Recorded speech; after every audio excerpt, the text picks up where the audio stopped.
Good morning मेरे प्यारे दोस्तों। स्वागत करते हैं आप सभी का आपके अपने YouTube channel OD study point में। तो प्यारे दोस्तों, आज की क्लास में हम लोग सॉल्व करेंगे वृत्तीय माप के क्वेश्चन नंबर 11 से। इसके पहले ऑलरेडी मैंने डियर स्टूडेंट इस चैप्टर पर आधारित 2 क्लास ले रखा हूं, जिसमें मैंने पहली क्लास में आपको वृत्तीय माप के बेसिक कॉन्सेप्ट को बिल्कुल बेहतरीन तरीके से क्लियर कराया था और दूसरी क्लास में मैंने डियर स्टूडेंट क्वेश्चन नंबर 1 से लेकर के क्वेश्चन नंबर 10 तक के सारे प्रश्नों का सॉल्यूशन करवाया था। आज की क्लास में डियर स्टूडेंट आपका चैप्टर नंबर 12 यानी कि वृत्तीय माप पूरी तरह से मैं कंप्लीट कर दूंगा। डियर स्टूडेंट, जैसे भी क्वेश्चन आपके इस बुक में दिए गए हैं और जितने भी क्वेश्चन मैं सॉल्यूशन करवाने वाला हूं, टोटल क्वेश्चन बिल्कुल कॉन्सेप्चुअल है और ऐसे ही क्वेश्चन आपके एग्जामिनेशन में पूछे जाते हैं। यदि आप अच्छी तरीके से पढ़कर जाओगे तो 4 से 8 नंबर बिल्कुल सिंपल वे में गेन कर सकते हो, और यदि अच्छी तरीके से नहीं पढ़कर जाओगे तो जो क्वेश्चन आपका मैक्सिमम 5 सेकंड का है ना, उसी क्वेश्चन को सॉल्व करने में तुम 2 मिनट भी लगा दोगे और सही होगा कि नहीं इस बात की भी कोई गारंटी नहीं होगी। इसलिए डियर स्टूडेंट, आपको प्रत्येक क्वेश्चन के कॉन्सेप्ट को बिल्कुल बेहतरीन तरीके से समझते जाना है। इस तरीके से पढ़ जाना है कि मैथमेटिक्स के कम से कम 90% क्वेश्चन आप बिल्कुल बेहतरीन तरीके से हल करके आओ, चाहे वो पॉलिटेक्निक एंट्रेंस एग्जाम हो या आईटीआरटी एंट्रेंस एग्जाम। तो हमारी बातें आपको अच्छी तरीके से समझ में आ गई होगी। आपको ये ना सोचना पड़े कि हमको ए ब्रांच मिलेगा कि नहीं। आप इस तरीके से तैयारी करो कि जो ब्रांच आप चाहो, जिस ब्रांच से एडमिशन लेना चाहो, उस ब्रांच से आपको एडमिशन हो जाए। इस तरीके से तैयारी करना है। तो डियर स्टूडेंट, स्टार्ट करेंगे हम आज की क्लास को। देखते हैं डियर स्टूडेंट क्वेश्चन नंबर 11। तो क्वेश्चन नंबर 11 आपका इस प्रकार से पूछा गया है। बिल्कुल सिंपल सा क्वेश्चन है। बोला है एक रेडियन का कोण बराबर होता है। एक रेडियन का कोण बराबर होता है। 4 ऑप्शन आपको दे रखा है।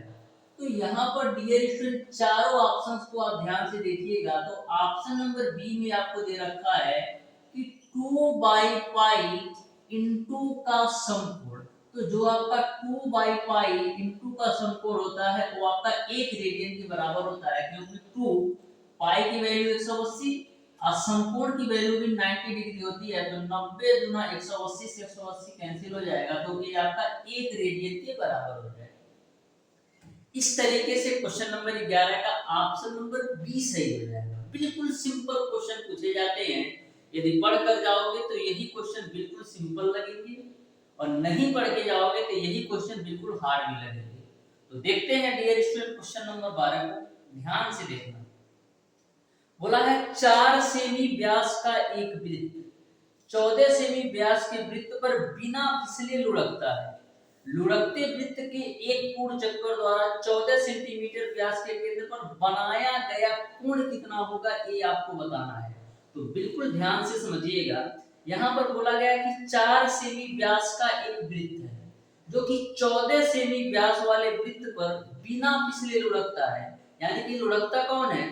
4 सेमी व्यास वाला वृत्त लुढ़कता है 14 सेमी व्यास वाले वृत्त पर, वो भी बिना फिसले। तो आपको बताना है कि एक पूर्ण चक्कर में 14 सेंटीमीटर व्यास के केंद्र पर बनाया गया कोण क्या होता है। तो आपको बिल्कुल सिंपल सी भाषा पता है कि बनाया गया कोण यानी कि वृत्त के केंद्र द्वारा जो बनाया गया कोण होता है, चाप की लंबाई बटे त्रिज्या होती है। चाप की लंबाई L बटे त्रिज्या R है।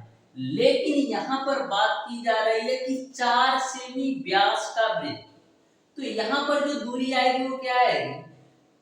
4 सेमी व्यास के वृत्त द्वारा एक चक्कर में जो तय की गई दूरी होगी वही L के बराबर होगी, क्योंकि यहाँ पर व्यास की बात की गई है, वृत्त के व्यास की बात की गई है। तो यहाँ पर जो लंबाई तय करेगा, जो दूरी तय करेगा, वह एक चक्कर में जो तय की गई दूरी होगी, या यह कह सकते हो अपनी परिधि के बराबर दूरी तय करेगा। और वृत्त की जो परिधि होती है 2 पाई, आर की वैल्यू कितना लेना है? आर की वैल्यू 2 सेंटीमीटर लेना है। क्योंकि 4 सेंटीमीटर व्यास वाला जो वृत्त है लुढ़कता है। तो 4 सेंटीमीटर यदि व्यास होगा तो उसकी त्रिज्या आपका 2 हो जाएगी बट्टे का r, जो आपका यह रेडियस है जिस वृत्त पर लुढ़कता है उसका रेडियस है। तो किस पे लुढ़कता है? 14 सेमी व्यास वाले वृत्त पर। तो यदि व्यास 14 सेमी है तो त्रिज्या उसका 7 सेंटीमीटर हो जाएगा, यानी कि 4 पाई बाई 7 हो जाएगा। इस तरीके से क्वेश्चन नंबर 12 का ऑप्शन नंबर ए सही हो जाएगा। जो बनाया गया कोण होगा 4 पाई बाई 7 होगा। बिल्कुल बेहतरीन क्वेश्चन था। बढ़ते हैं हम डियर स्टूडेंट क्वेश्चन नंबर 3 की तरफ, 13 की तरफ। बहुत ही सिंपल और बहुत ही आसान क्वेश्चन है, ध्यान से देखना। बोला है एक गाड़ी के पहिए की त्रिज्या 50 सेंटीमीटर है, ठीक है। 1/9 सेकंड में 80 डिग्री का कोण घूमता है, तो पहिए की चाल किलोमीटर प्रति घंटा में क्या होगी ये आपको बताना है। पहिए की चाल डियर स्टूडेंट किलोमीटर प्रति घंटा में क्या होगी ये आपको बताना है। तो बिल्कुल सिंपल क्वेश्चन है, आप ध्यान से देखना।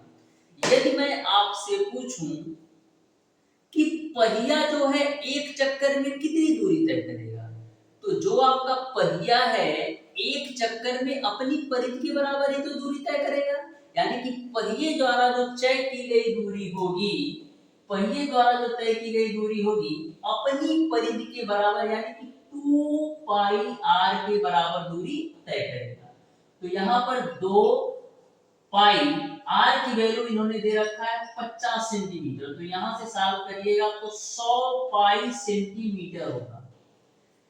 तो सेंटीमीटर को मीटर में चेंज कर लो तो 1 मीटर में 100 सेंटीमीटर होता है, तो 100 पाई सेंटीमीटर में कितना होगा? पाई मीटर आपको मिल जाएगा। यानी कि जो पहिए द्वारा तय की गई दूरी होगी वो आपका पाई मीटर होगा। ये बात आपको क्लियर है।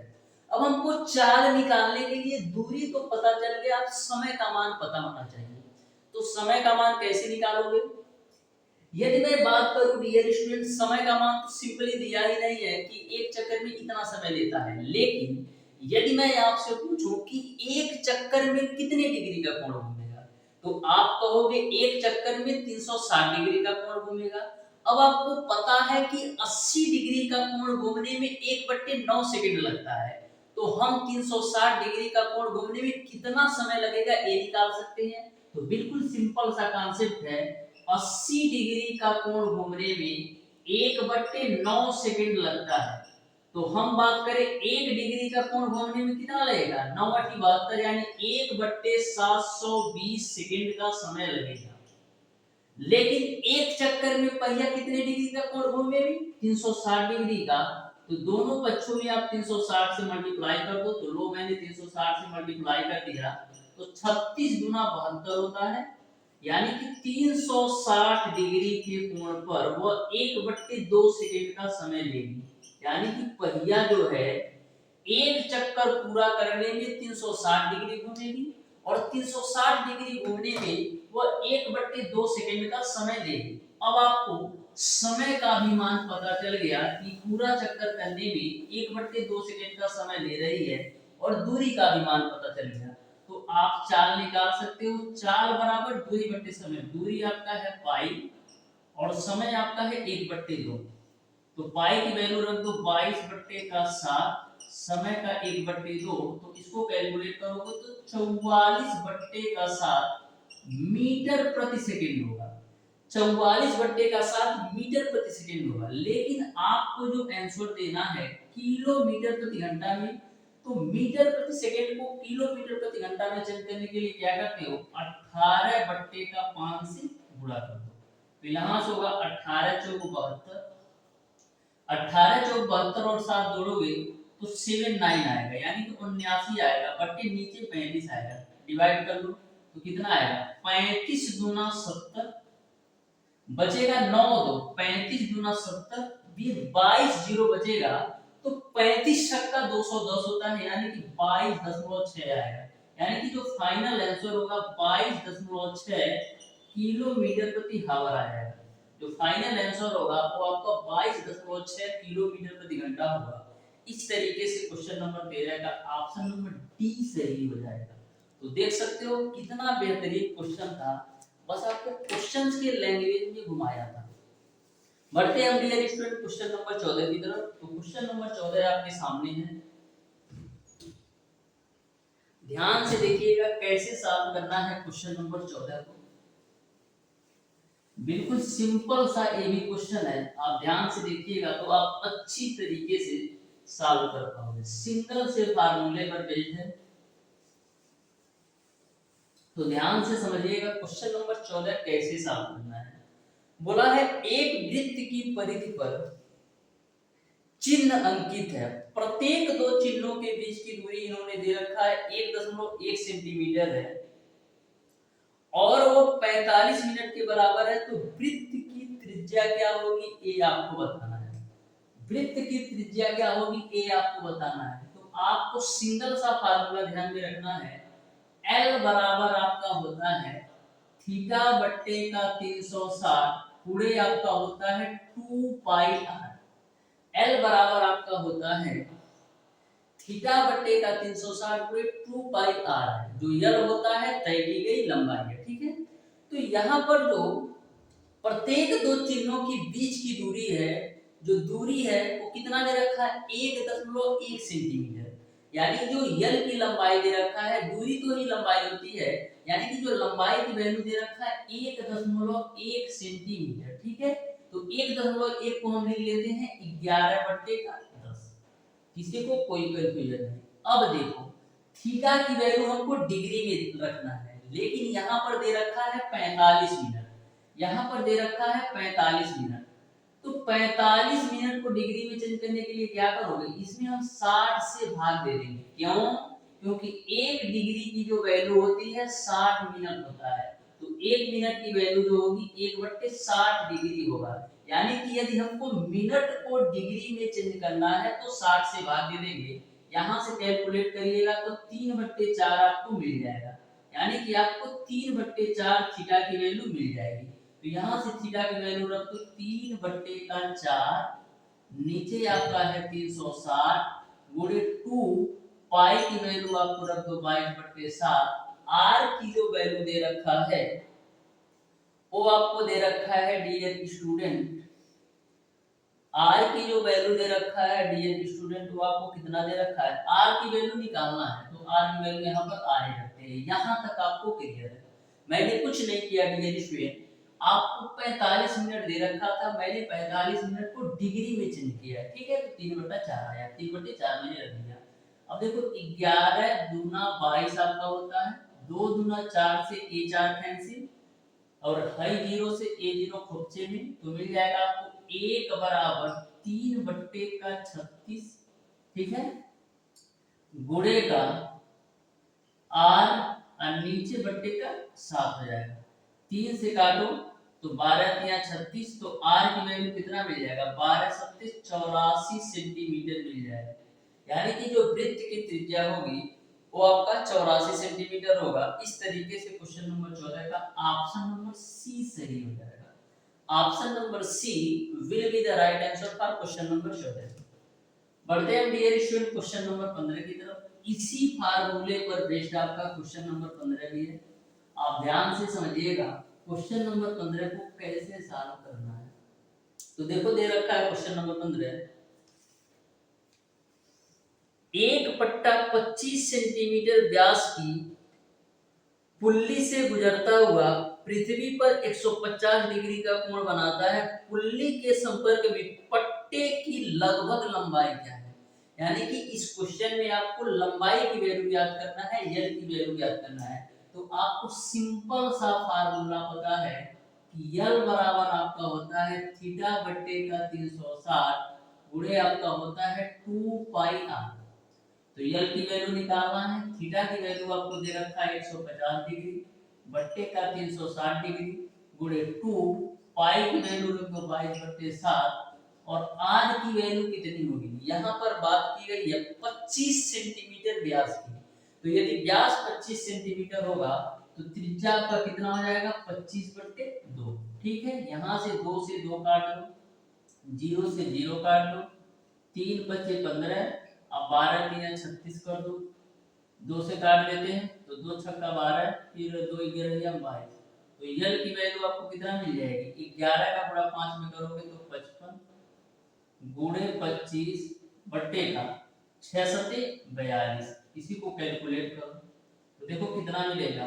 L बराबर 25 25 125, अब 25 25 125 में 12 जोड़ोगे तो 137 मिलेगा बट्टे का 42, इसको काटो। 42 गुना कितना होता है, 42 तिया आपका होता है 126, 42 तिया 126, तो 137 में से 126 घटाओगे तो 9 बचेगा और 5 बचेगा, तो 42 गुना आपका हो जाएगा 84, 95 में से 84 घटाओगे तो 11 बचेगा, 0 आएगा।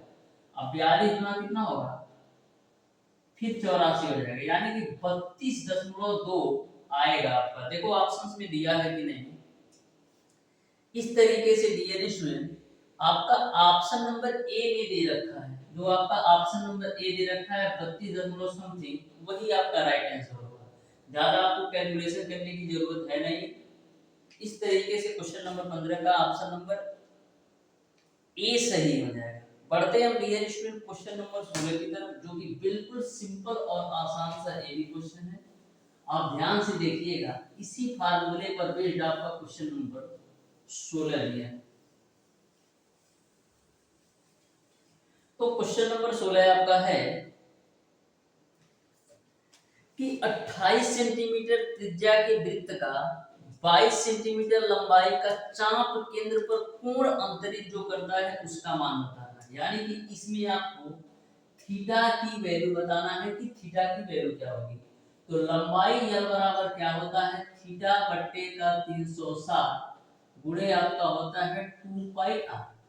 तो L की वैल्यू कितना दे रखा है, L की वैल्यू इन्होंने दे रखा है डियर स्टूडेंट 22 सेंटीमीटर लंबाई, यानी L की वैल्यू दे रखा है 22, थीटा की वैल्यू ज्ञात करना है बट्टे का 360 गुणे 2 पाई की वैल्यू रख दो 22 बट्टे 7 और r की वैल्यू कितनी आएगी 28 सेंटीमीटर त्रिज्या दे रखा है, तो यहाँ रख दो 28।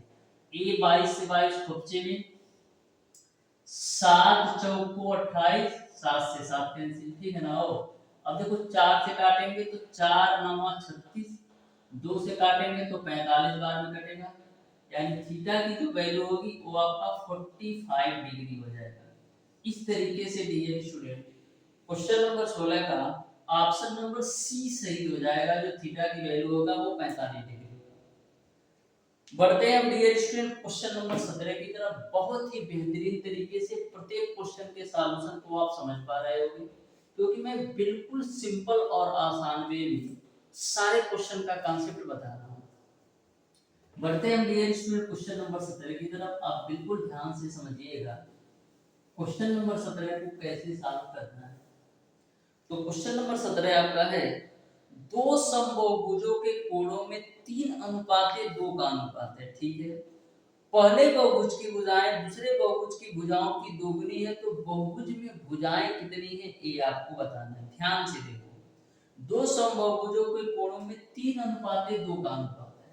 तो सबसे पहले मैं मान लेता हूं कि दो समबाहुभुज के कोण θ1 और θ2 है, इनके बीच जो अनुपात दे रखा है 3:2 दे रखा है। फिर बोला है कि पहले बहुभुज और दूसरे बहुभुज की भुजाओं की दोगुनी है, यानी कि जो आपका पहली समबाहुभुज है दूसरी समबाहुभुज की भुजाओं की दोगुनी है। यानी कि यदि आपका n1 और n2 में दो समबाहुभुज की भुजाएं मानो, तो यदि n2 बराबर आपका n है तो n1 बराबर 2n होगा, क्योंकि बोला है क्वेश्चन में पहले जो समबाहुभुज की भुजा है दूसरे समबाहुभुज की भुजा की दोगुनी है। यानी कि यदि दूसरे समबाहुभुज की भुजा n है तो पहले समबाहुभुज की भुजा 2n होगी। यहां तक आपको क्लियर है। आपको बहुभुज में भुजाओं की संख्या बताना है, ठीक है। तो किसी भी समबाहुभुज के अंतः कोणों का जो योग होता है वो आपका क्या होता है, तो आपका होता है 2n माइनस का 4 इंटू का 90 डिग्री डिवाइडेड बाई n होता है। तो पहले समबाहुभुज की बात करें तो 2n1 माइनस 4 इंटू का 90 डिग्री डिवाइडेड बाई आपका n1 होगा। ये आपका पहले समबाहुभुज के प्रत्येक कोण का मान होगा। दूसरे समबाहुभुज के प्रत्येक कोण का मान क्या होगा, 2n2 माइनस का 4 इंटू का 90 डिग्री डिवाइडेड बाई आपका n2 होगा। दोनों में अनुपात दे रखा है तो हम दोनों को अनुपात के रूप में कर देते हैं, ठीक है ना। यहाँ तक आपको क्लियर है। एक पहले समबाहुभुज का प्रत्येक कोण के लिए फार्मूला है, दूसरे समबाहुभुज के लिए प्रत्येक फार्मूला। अब देखो 90 से 90 कैंसिल कर दो, थीटा 1 बटे थीटा 2 की वैल्यू आपको दे रखा है 3/2, तो 3/2 मैंने रख दिया। अब देखो 2 n1 की वैल्यू आपका है 2n माइनस का 4 बटे n1 की वैल्यू आपका है 2n बटे 2 n2 की वैल्यू n है माइनस का 4 बटे नीचे आपका n2 की वैल्यू n आ जाएगी, n से n खोपचे में, ठीक है ना। अब आगे आ जाओ, ध्यान से देखो 3/2 है तो 3/2 ही रखो बराबर 2 दूना 4n माइनस का 4, 4n माइनस का 4 ऊपर मिल जाएगा। नीचे क्या मिलेगा, नीचे आपका क्या मिलेगा, 2 से मल्टीप्लाई कर तो 2n माइनस 4 में, तो 2 से मल्टीप्लाई करोगे 2n माइनस 4 में तो मिलेगा आपको 4n माइनस का 8। इसी को कैलकुलेट करो, क्रॉस मल्टीप्लाई करेंगे तो 12n माइनस का 24 बराबर 8n माइनस का 8। अब 12n में से 8n घटाओगे तो मिलेगा आपको 4n। अब माइनस 24 जब राइट साइड में जाएगा तो प्लस का 24 होगा, प्लस 24 में से माइनस 8 घटाओगे तो 16 मिलेगा, तो n की वैल्यू आपको मिल जाएगी 4। n की वैल्यू आपने निकाल लिया 4, तो यदि n की वैल्यू 4 है तो n1 की वैल्यू आपको कितना मिल जाएगा 8 और n2 की वैल्यू कितना मिल जाएगा 4, यानी कि जो भुजाओं की संख्या होगी 4 और 8 होगा। इस तरीके से क्वेश्चन नंबर 17 का ऑप्शन नंबर सी सही हो जाएगा, यानी n1 की वैल्यू 8 होगी और n2 की वैल्यू 4 होगी। बहुत ही बेहतरीन क्वेश्चन ये भी था, बिल्कुल सिंपल वे में मैंने आपको सॉल्व कराया है। बढ़ते हैं डियर स्टूडेंट क्वेश्चन नंबर 18 की तरफ, तो बिल्कुल आप ध्यान से समझिएगा क्वेश्चन नंबर 18 को। बहुत ही बेहतरीन और सिंपल तरीके से मैं आपको क्वेश्चन नंबर 18 भी बताने वाला हूं। तो क्वेश्चन नंबर 18 आपका है डियर स्टूडेंट, देखो क्या दे रखा है क्वेश्चन नंबर 18 में, बोला है 10 भुजाओं वाले प्रत्येक बहिष्कोण का मान बताओ। 10 भुजाओं वाले प्रत्येक बहिष्कोण का मान बताओ। तो प्रत्येक बहिष्कोण का मान कैसे निकालते हो, प्रत्येक बहिष्कोण का मान निकालते हो 360 बट्टे का n से, क्योंकि किसी भी समबाहुभुज के प्रत्येक बहिष्कोण का जो योग होता है वो आपका 360 डिग्री होता है। तो 360 डिग्री में भुजाओं की संख्या n से भाग दो दोगे तो प्रत्येक बहिष्कोण मिल जाएगा। तो यहाँ पर n की वैल्यू 10 दे रखा है, तो 360 बटे 10 यानी 36 डिग्री मिल जाएगा, यानी थीटा की जो वैल्यू होगी वो आपका 36 डिग्री होगा। इस तरीके से क्वेश्चन नंबर 18 का ऑप्शन नंबर सी सही हो जाएगा। क्वेश्चन नंबर 19 को ध्यान से देखो, बोला है 3π/4 रेडियन का अंशों में मान बताओ। 3π/4 रेडियन का अंशों में मान बताओ। तो देखो कितना सिंपल सा क्वेश्चन है, 3π/4 रेडियन का अंशों में मान बताओ। तो 3π की वैल्यू रख दो 180 बट्टे का 4, 4 से काटो तो 4 चौको 16, 4 पचे 20, 45 गुणे 3 करोगे कितना होगा 135 डिग्री, यानी कि आपका 3π/4 की जो वैल्यू है 135 डिग्री के बराबर है। इस तरीके से क्वेश्चन नंबर 19 का ऑप्शन नंबर सी सही है। बढ़ते हैं डियर स्टूडेंट क्वेश्चन नंबर 20 की तरफ, जो कि बहुत ही बेहतरीन, बहुत ही लाजवाब क्वेश्चन है। ऐसे क्वेश्चन को यदि आप करके आते हो एग्जामिनेशन में तो कम से कम 4 से 5000 स्टूडेंट से अब चले जाओगे, ऊपर आप उठ जाओगे। तो बिल्कुल आप ध्यान से देखिएगा क्वेश्चन नंबर 20 को कैसे सॉल्व करना है। बहुत ही बेहतरीन तरीके से इस क्वेश्चन को मैं बताने वाला हूं, आप ध्यान से देखिएगा क्वेश्चन नंबर 20 को। बोला है किसी घड़ी की सुइयां प्रत्येक 64 मिनट में संपाती होती है। 24 घंटे बाद घड़ी द्वारा दर्शाए गए समय में त्रुटि क्या होगी ये आपको बताना है। 24 घंटे बाद घड़ी की सुई में दर्शाए गए त्रुटि क्या होगी ये आपको बताना है। तो देखो यहाँ पर क्वेश्चन में बोला जा रहा है कि 64 मिनट बाद संपाती होती है, लेकिन आपको एक्चुअल में पता है कि जो घड़ी की सुइयां होती हैं वो आपका 65 सही 5/11 मिनट बाद संपाती होती है। 65 सही 5/11 मिनट बाद संपाती होती है, लेकिन क्वेश्चन में बोल रखा है 64 मिनट बाद संपाती होती है। यदि मैं पूछूं आपसे कि समय में कितने की त्रुटि है, एक्चुअल में होता है 65 सही 5/11 मिनट बाद संपाती, लेकिन इन्होंने दे रखा है 64 मिनट बाद संपाती। तो हम त्रुटि निकालें तो कैसे निकालेंगे? 65 सही 5/11 में से 64 घटाएंगे तो 1 सही 5/11 मिल जाएगा।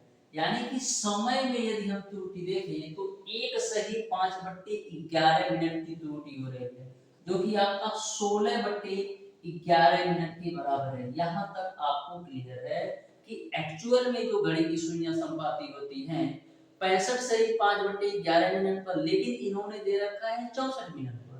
तो यदि हम 65 सही 5/11 में से 64 घटाएंगे तो आपको पता चल जाएगा कि समय में जो त्रुटि है 16/11 मिनट। अब यह 16/11 मिनट की त्रुटि कब आ रही है? 64 मिनट में 16/11 मिनट की त्रुटि आ रही है। तो हम बात करें 1 मिनट में कितने की त्रुटि आएगी, तो आप कहोगे 1 मिनट में 16/11 के 64 की त्रुटि आएगी। यानी कि यदि 64 मिनट में 16/11 मिनट की त्रुटि आती है तो 1 मिनट में 16/11 गुणे 64 मिनट की त्रुटि आएगी। लेकिन आपको ज्ञात करना है 24 घंटे की, तो 24 घंटे से दोनों साइड गुणा कर दो, तो 24 घंटा को मिनट में चेंज कर लेंगे तो 24 गुणे 60। तो इधर मैंने यदि राइट साइड में 24 गुणे 60 किया तो लेफ्ट साइड में भी आप 24 गुणे 60 कर दो। तो यहां से जब आप 24 गुणे 60 यानी कि 24 घंटा और 1 घंटा में 60 मिनट का निकालोगे तो आपको पता चल जाएगा 24 घंटे में कितने की त्रुटि है। इसी को सॉल्व करो। 8 3 24, 8 अठाए 64, ठीक है। अब देखो 8 गुना 16, ठीक है ना? कोई दिक्कत? किसी को कोई दिक्कत नहीं। यहाँ से सॉल्व करो तो 3 गुना 6 का गुणा 60 में करोगे तो 360/11 होगा। 11 से कैंसिल करो, 11 तिया 33, बचेगा 3 जीरो, 11 गुना 22, बचेगा 8 और नीचे में आएगा 11, यानी कि 32 सही 8/11 मिनट की त्रुटि आएगी। 24 घंटा में 32 सही 8/11 मिनट की त्रुटि आएगी। इस तरीके से क्वेश्चन नंबर 20 का ऑप्शन नंबर डी सही हो जाएगा। बहुत ही बेहतरीन क्वेश्चन था।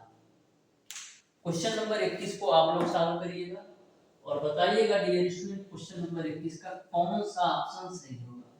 बढ़ते हैं हम डियर स्टूडेंट क्वेश्चन नंबर 22 की तरफ। बहुत ही बेहतरीन तरीके से आपको सारी चीजें समझ में आ रही होंगी। लास्ट के 3 क्वेश्चन 22 23 24 बिल्कुल अच्छी तरीके से आप देख लो। बहुत ही बेहतरीन क्वेश्चन है। सॉरी। तो क्वेश्चन नंबर 22 का आप ध्यान से देखिएगा। बोला है एक घड़ी की सुइयां 3:30 बजे तथा 6:15 बजे के स्थानों पर थी। उनके द्वारा बनाए गए कोणों में अंतर ज्ञात करना है। उनके द्वारा बनाए गए कोणों में अंतर ज्ञात करना है। बिल्कुल सिंपल सा क्वेश्चन है। एक आपका 3:30 पर है और दूसरा आपका 6:15 पर है, ठीक है। तो आपको बताना है उनके द्वारा बनाए गए कोणों में अंतर क्या होगा। तो सबसे पहले यदि आपको समय दे दिया रहे और आपको कोण निकालना रहे तो इसका फार्मूला जो होता है थीटा बराबर 11/2m माइनस का 30h होता है। यानी कि 11/2 मिनट के जगह पर 30 लेना है क्योंकि 30 मिनट दे रखा है। 30h के जगह घंटा यानी कि 3 दे रखा है, 3 रख देना है। तो ये आपका थीटा 1 की वैल्यू यहाँ से मिल जाएगी। थीटा 2 की वैल्यू के निकालने के लिए सेम फार्मूला लगा दो 11/2 मिनट माइनस का 30h, ठीक है।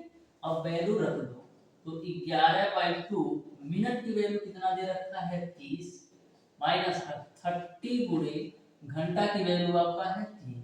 तो 2 से काटेंगे 15 बन, तो 15 एकम 15 और 15 एकम 15 16, 165 में से 90 घटाओगे तो मिल जाएगा 75 डिग्री, यानी कि थीटा 1 की वैल्यू 75 डिग्री मिल गई। यहाँ से थीटा टू की वैल्यू निकालो, तो थीटा टू की वैल्यू कैसे निकालोगे, 11/2 यम की वैल्यू आपका है 15 माइनस का 30 गुणे एच की वैल्यू 6 है।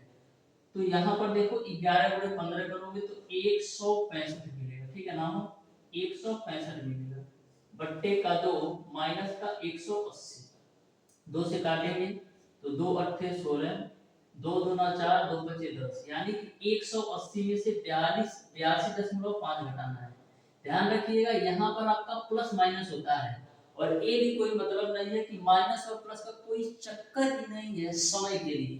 तो यहाँ पर 180 में से 42.5 घटाओगे तो मिल जाएगा आपको 97.5। ठीक है, ध्यान रखिएगा समय में आपको माइनस प्लस का कोई मतलब नहीं है। अब देखो 97.5 में से 75 घटाओ कितना आएगा, यानी कि theta two minus theta one की वैल्यू निकालो, क्योंकि आपको दोनों के कोणों में अंतर निकालना है। तो 97.5 में से 75 घटाओगे तो 22.5 डिग्री मिल जाएगा, इस सॉरी 22.5 डिग्री मिल जाएगा। कोण में माइनस प्लस का कोई चक्कर नहीं है, ठीक है ना हो। तो इस तरीके से दोनों के कोणों में अंतर 22.5 डिग्री का होगा, यानी क्वेश्चन नंबर 22 का ऑप्शन नंबर ए सही हो जाएगा। बढ़ते हैं डियर स्टूडेंट क्वेश्चन नंबर 23 की तरफ। बहुत ही बेहतरीन, बहुत ही लाजवाब क्वेश्चन है क्वेश्चन नंबर 23। आप ध्यान से देखिएगा, बहुत ही आसान वे में मैं आपको बताऊंगा, इस तरीके से इस क्वेश्चन को बताऊंगा कि आपको बहुत ही बेहतरीन तरीके से समझ में आने वाला है। तो क्वेश्चन नंबर 23 आपका है, यदि एक n+1 भुजा वाले समबाहुभुज के आंतरिक कोण तथा n भुजा वाले समबाहुभुज के आंतरिक कोण में 4 डिग्री का अंतर है, तो उनके बहिष्कोणों में अंतर तथा n का मान बताओ। बहिष्कोणों में अंतर और n का मान बताओ। तो सबसे पहले आपको क्या पता होना चाहिए, सबसे पहले आपको भुजाओं की संख्या पता होना चाहिए, तभी तो हम बहिष्कोण निकालेंगे फिर अंतर निकालेंगे। तो ध्यान से देखो कि क्वेश्चन नंबर 23 को कैसे सॉल्व करोगे, ध्यान से देखना। यहाँ पर हम बात करें कि दोनों के कोणों में अंतर जो दे रखा है, यानी कि थीटा 1 माइनस का थीटा 2 की जो वैल्यू दे रखा है 4 डिग्री दे रखा है, और पहले समबाहुभुज की जो भुजा है वो आपका n+1 है, यानी n1 की वैल्यू n+1 है, और n2 की जो वैल्यू है वो आपका n है। ठीक है, यहाँ तक आपको क्लियर है।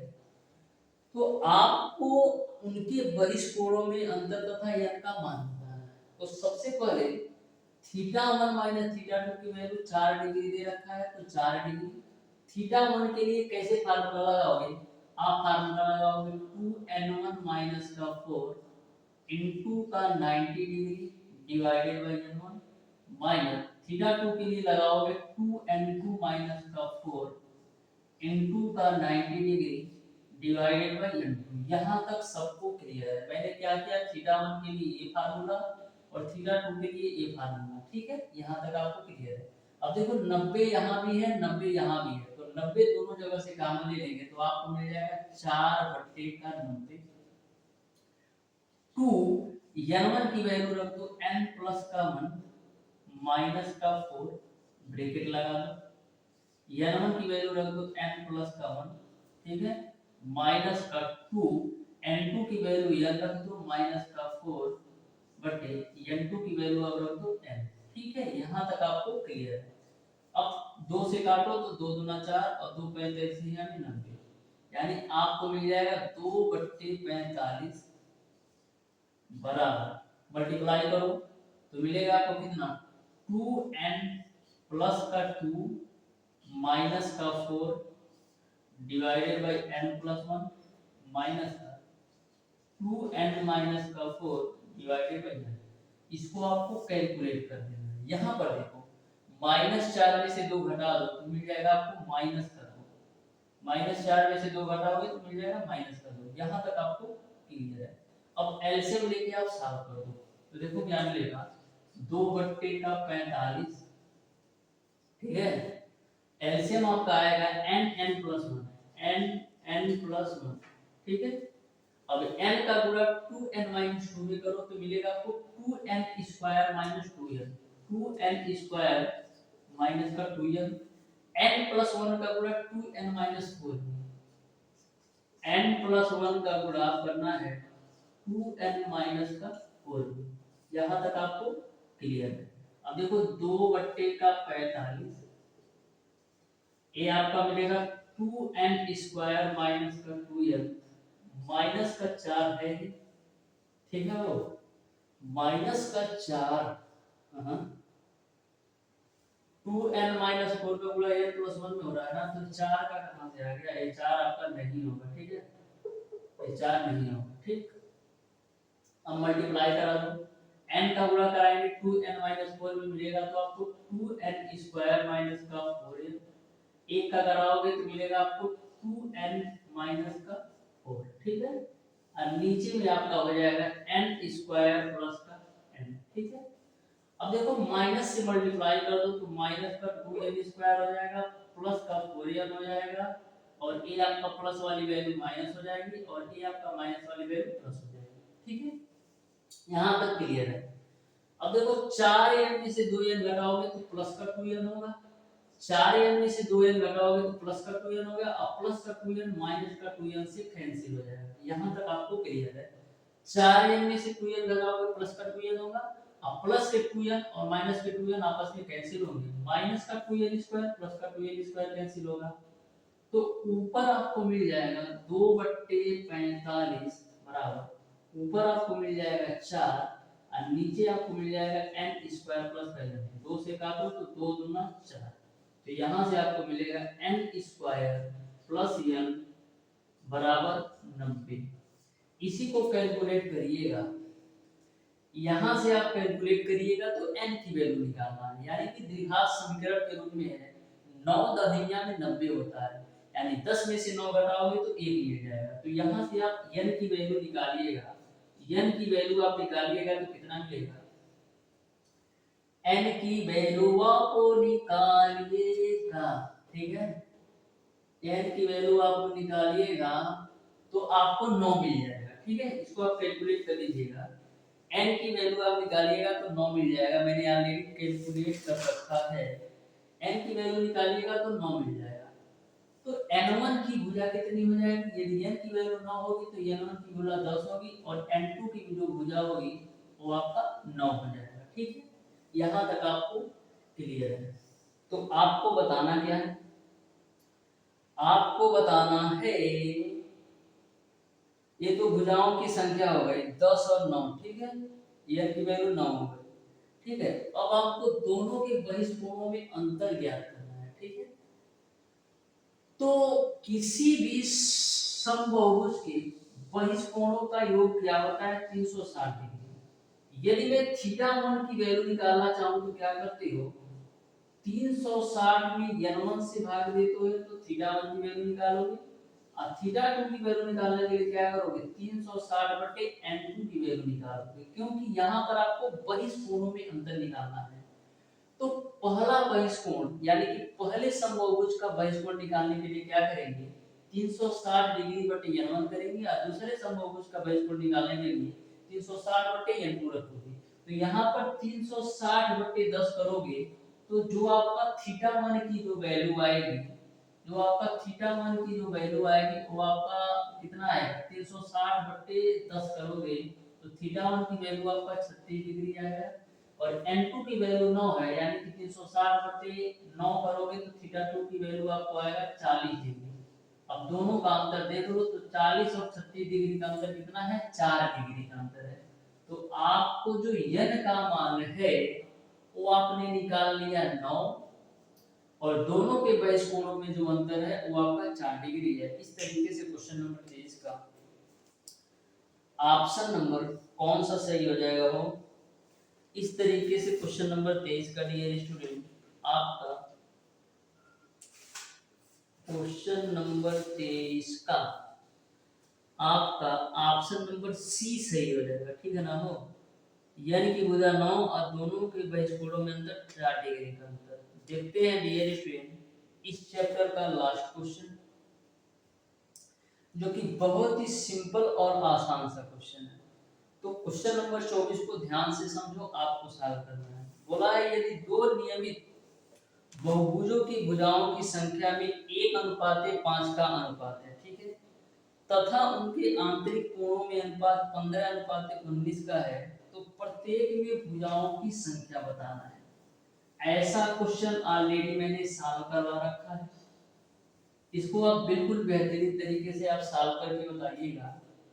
भुजाओं की संख्या में 1:5 का अनुपात, भुजाओं की संख्या में 1:5 का अनुपात है, यानी n1 की वैल्यू यदि आपका n होगा तो n2 की जो वैल्यू होगा वो आपका 5n होगा, क्योंकि भुजाओं की संख्या में 1:5 का अनुपात है, तो n1 की वैल्यू n होगा तो n2 की वैल्यू आपका 5n होगा। अब कोणों में जो अनुपात दे रखा है, यानी कि θ1 अनुपात θ2 की वैल्यू दे रखा है 15:19, ठीक है। तो आपको प्रत्येक में भुजाओं की संख्या बताना है, प्रत्येक में आपको भुजाओं की संख्या बताना है। जो आपका क्वेश्चन नंबर 24 है वो आपका dear student same to same question number 17 की तरह, जैसा आपका क्वेश्चन नंबर 17 है same to same question number 24 है, तो सेम फार्मूला और सेम कॉन्सेप्ट पर क्वेश्चन नंबर 17 की तरह क्वेश्चन नंबर 24 को सॉल्व कीजिएगा और बताइएगा कौन सा ऑप्शन सही होगा। तो प्यारे दोस्तों, आज की क्लास को हम यहीं तक रखते हैं, मिलते हैं डियर स्टूडेंट नेक्स्ट क्लास में, तब तक के लिए